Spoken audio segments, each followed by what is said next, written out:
Bienvenidos nuevamente a una semana más disfrutando de Escuela Sabática Viva en este viaje espectacular con Marcos. Hoy abordamos la lección número 4 y encontramos las parábolas. Estas parábolas impresionantes que Jesús narra, pero en Marcos encontramos muy pocas parábolas. Pero antes, ¿cómo estás, Evelyn? Muy bien, ha sido una semana buena, disfrutando del viaje, repasando, así que muy bien. Y contenta de estar de nuevo acá. Miguel, ¿qué tal ha ido? Pues yo estoy encantado, cada vez ya me cuesta menos estar aquí, porque al principio tenía muchos nervios en los primeros días, pero bueno, encantado de estar en el programa y encantado de estar entre vosotros. Bien, en mi caso, bien. Hay cosas que no van bien, pero es que viajar con Jesús hace que lo que ocurre lo dejamos allí porque va bien, ¿no? Y tenemos esa certeza, esa seguridad. Les decía que Marcos, en el capítulo 4, vamos a encontrar solo 5 parábolas. ¿Bien? Está la del sembrador, tenemos la de la lámpara, la de la medida, la semilla que crece y el grano de mostaza. Pero la narrativa se va a centrar en la parábola de la semilla.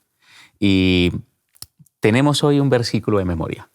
¿Bien? Tenemos un versículo de memoria, está en Marcos capítulo 4, el versículo 24 y 25, y dice, les dijo también, prestad atención a lo que oís, porque con la medida que medís os será medido, y aún se os añadirá a vosotros los que oís, porque el que tiene se le dará, pero el que no tiene, aún lo que tiene, se le quitará. Creo que con estas palabras de Marcos podemos empezar orando. Miguel. Encantado. Oremos. Padre nuestro que estás en los cielos, gracias, Señor, por el Evangelio de Marcos. Gracias por las lecciones que hemos comentado y repasado juntos. Y también te pedimos que en este momento tú estés con nosotros en los comentarios que vamos a hacer en esta lección que versa sobre las parábolas. Ayúdanos para sacar de ella las mejores enseñanzas, el mejor aprovechamiento, no solamente para nuestra vida personal, sino también para poderla compartir con los demás. Te lo pedimos en el nombre de Jesucristo nuestro Señor. Amén. Amén. Amén. Muy bien, continuamos con nuestro viaje y tenemos a Jesús, un maestro. Ya semanas anteriores hemos visto cómo entró en controversias, no que él entró, sino que sus enseñanzas traían controversias y cómo Jesús salía de ellas. Pero analizando y observando a Jesús, vemos cómo la pedagogía de Jesús le permite utilizar algunas imágenes con las cuales él podía hacer que la gente se identificara y así poder anunciar el mensaje y que el mensaje llegara mucho mejor. Hoy nosotros tenemos que también anunciar el mensaje del Evangelio. ¿Cómo debería ser hoy nuestra predicación? ¿Hay una forma de hablar o simplemente tomamos las palabras tal cual como las encontramos en la Biblia? Vamos a una plaza, lo decimos, lo anunciamos así. Evelyn. Creo que tenemos mucho que aprender de Jesús. Si me dejas para empezar, solo leo una cita muy cortita del Deseo de todas las gentes en la página 218 que dice: Jesús se encontraba con la gente en su propio terreno, como quien está familiarizado con sus perplejidades. Hacía hermosa la verdad, presentándola de la manera más directa y sencilla. Variaba sus mensajes de misericordia para adaptarlos a su auditorio. Jesús hacía preguntas en lugar de dar respuestas. Jesús contaba historias en vez de predicar sermones, ¿sí?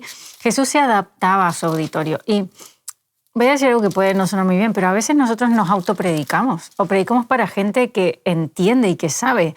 Y nosotros tenemos que hacer de la verdad algo fácil y accesible. Cuando una persona viene a nuestra iglesia o a nuestro grupo, donde sea, y no sabe acerca de Dios, de Jesús, no lee la Biblia, a veces usamos términos, palabras que no entienden. Si yo vuelvo a invitar, ¿esa persona va a querer volver? Entonces tenemos que no negociar la verdad. Los principios no son negociables, pero tenemos que compartirlos con la gente de una manera que para ellos sea fácil, sea accesible, sea bonita. Una cosa que me maravilla del Evangelio es que vamos a pasarnos la eternidad estudiando acerca de Dios y de su amor. O sea que es algo tan sencillo, que un nene de 5, 6, 7 años lo pueda entender y se puede salvar. Y eso creo que para nosotros es un desafío a la hora de predicar. Cuando nosotros predicamos, compartimos una meditación, quien nos escucha, si es una persona súper docta que sabe un montón, tiene que irse con algo. Pero si viene alguien que no sabe nadie de Jesús, se tiene que ir con Jesús también. Y ahí tenemos un desafío. Claro, Miguel, nosotros todos predicamos. Yo he tenido el gusto y el privilegio de estar en la iglesia escuchando a predicar a Evelyn, también a Miguel. Es más, hemos estado, ha sido mi profesor y hemos disfrutado de escuchar predicar la palabra, ¿no? Hoy, ¿cuál sería, no? Dentro de esta misma pregunta, el desafío que tenemos, ¿cómo hacemos para que sea más accesible a las personas? Pues, en primer lugar, yo creo que debemos hacer el esfuerzo de entrar o de ponernos a la altura de las personas que tenemos. Yo creo que el Evangelio es sobre todo fácil y a veces nos empeñamos en hacer difícil lo fácil.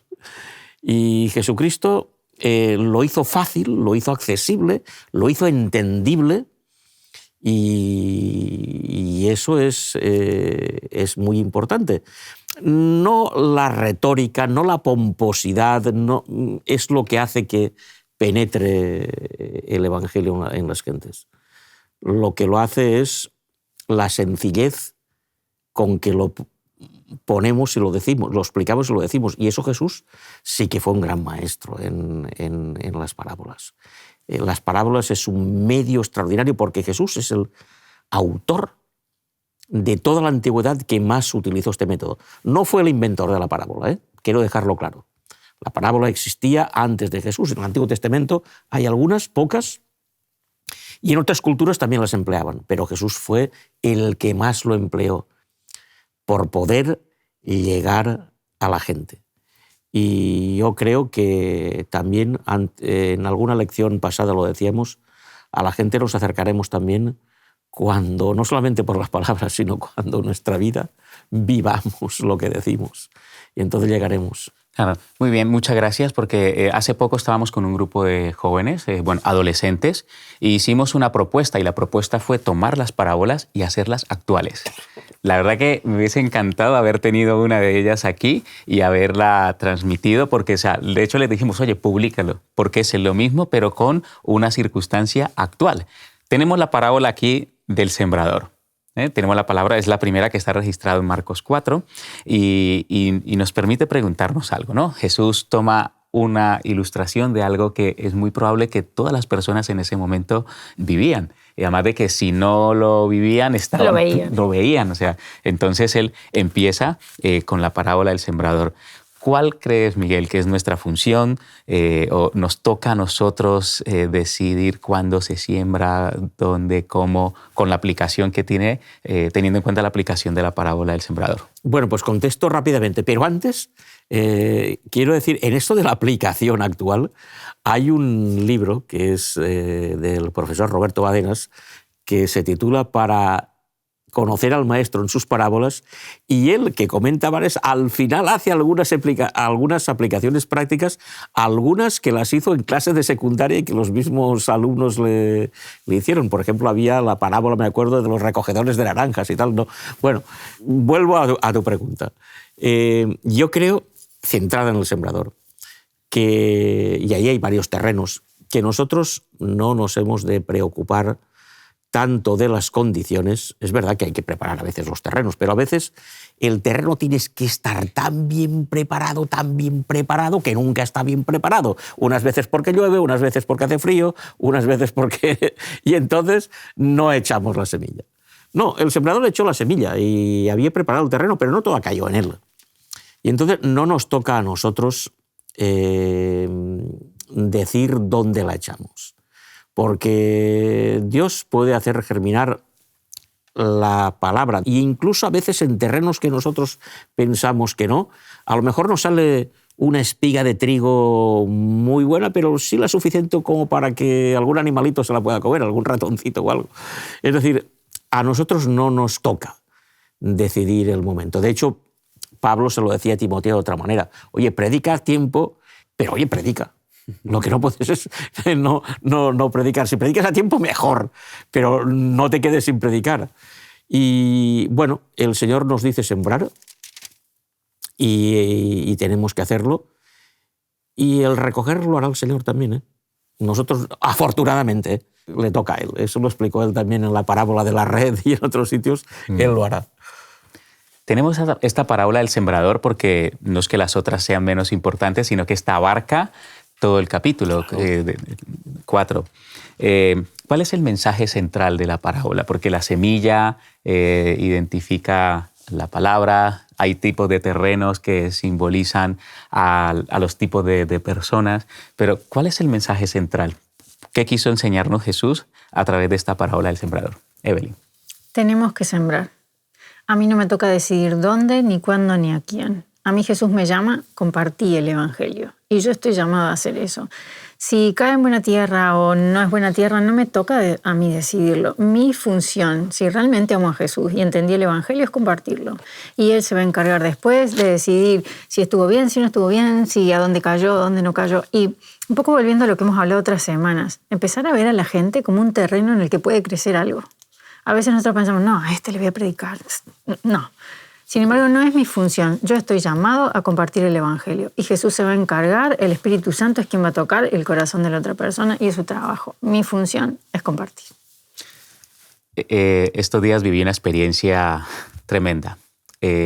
Y aquí abro mi corazón para que todos los que nos siguen a través de Escuela Sabática Viva os deis cuenta que este material, Marcos, empieza a hacer transformación en nosotros y la necesitamos diariamente.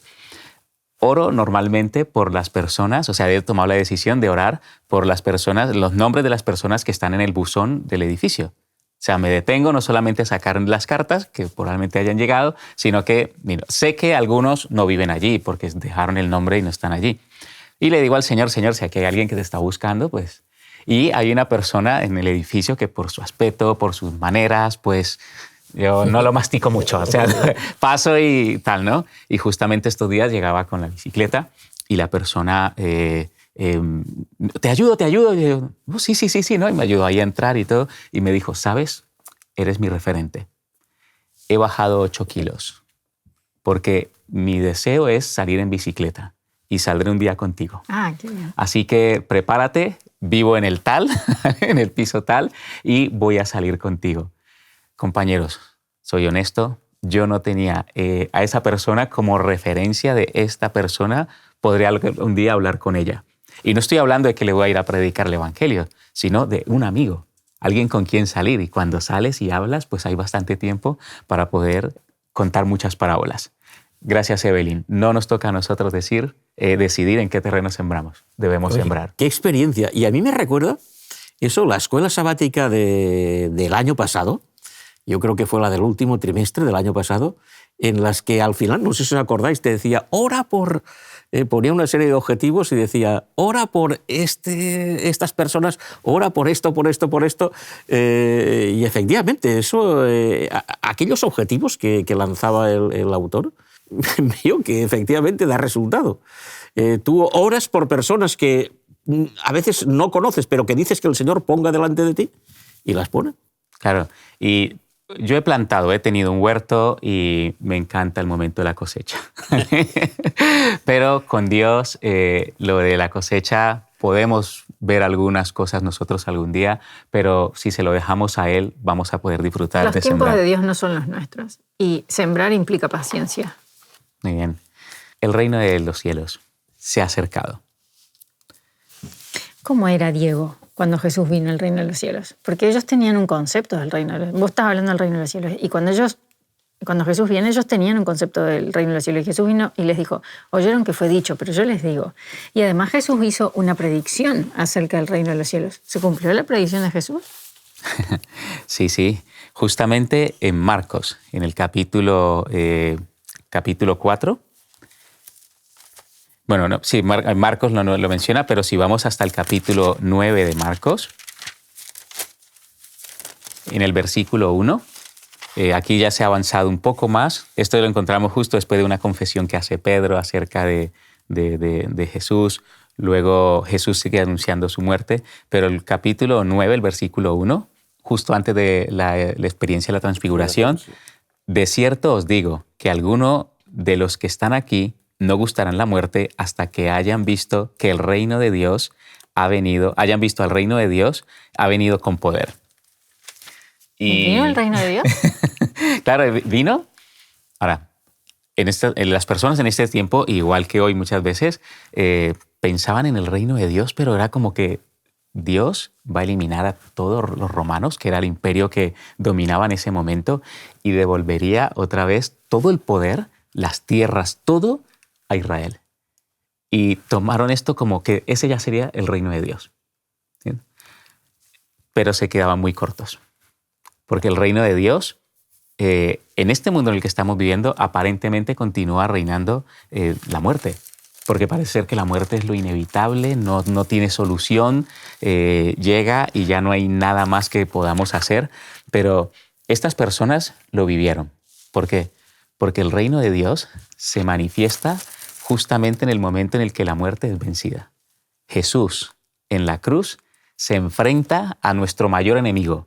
La paga del pecado es la muerte. Y Jesús vence en la cruz a la muerte. Porque murió, fue enterrado, pero al tercer día resucitó.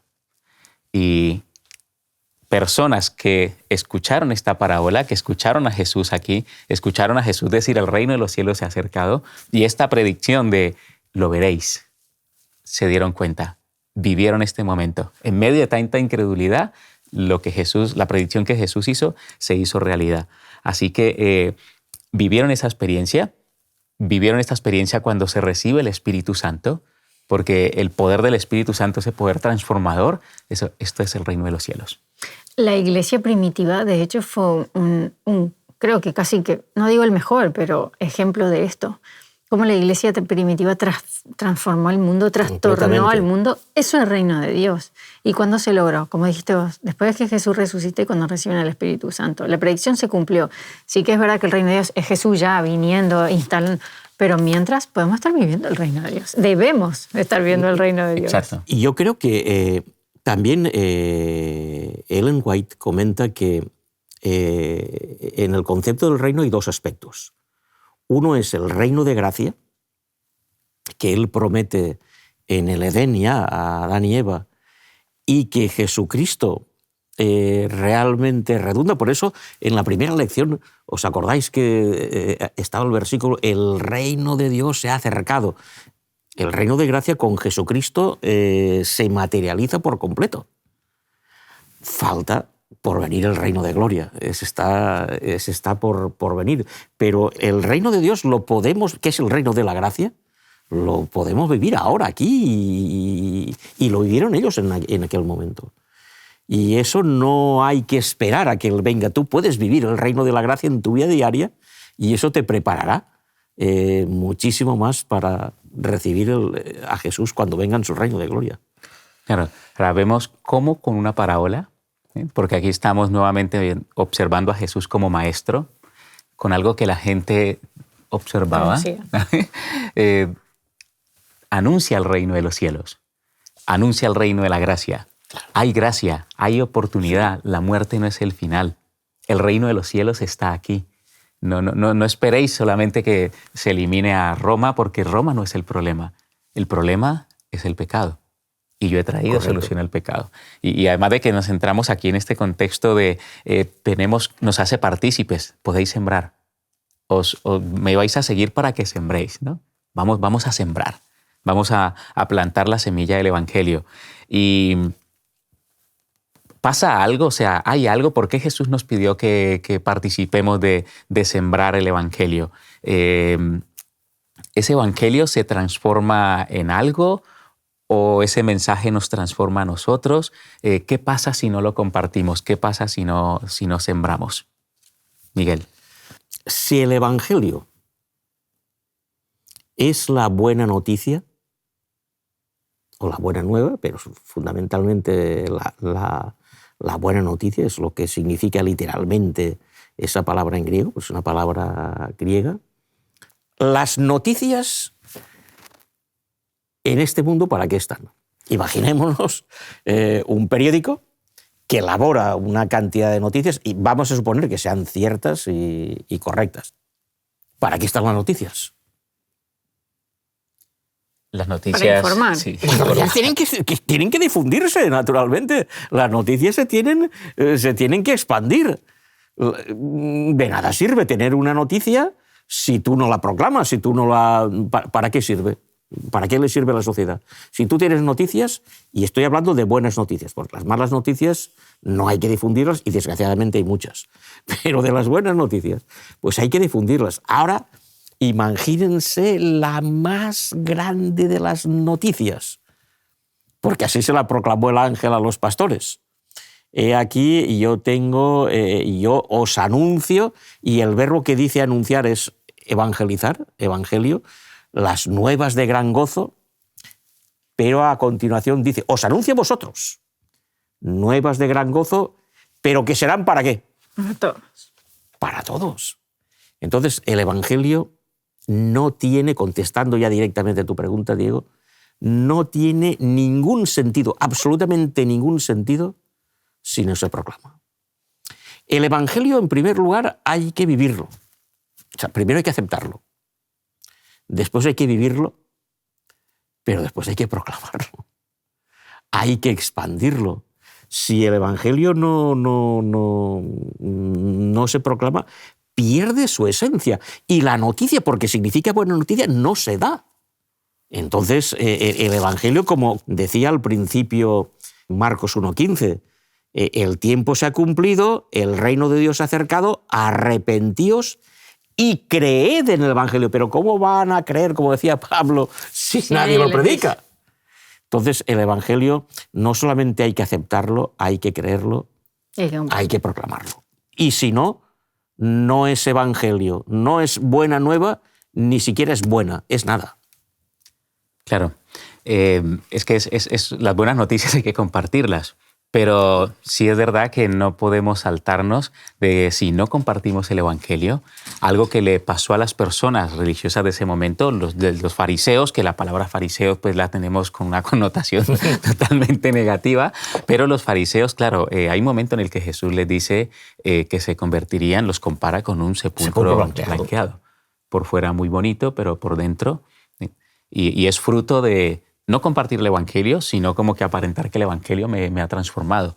Y en el mismo proceso de compartir el evangelio pasan cosas hermosas.